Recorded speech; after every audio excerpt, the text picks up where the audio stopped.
শ্রীহরি নামেতে ছিল একটি ব্রাহ্মণ, করিতে ব্রাহ্মণ সেবা ছিল তার মন। দ্বিজ সেবা করে তার নাহিক দক্ষতা, ভিক্ষা মাত্র ছিল তার কার্যের ক্ষমতা।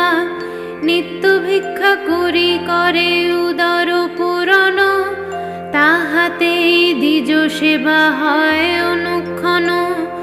বিনা চিন্তামণি আর কিছু নাই, কেমনে সে চিন্তামণি চিনিবারে পায়।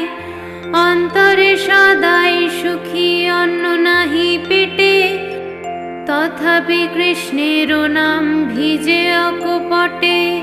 হেনকালে এক পুত্র ভূমিষ্ঠ হইল, হেরিয়া তাহার মুখ বিষাদে ভরিল।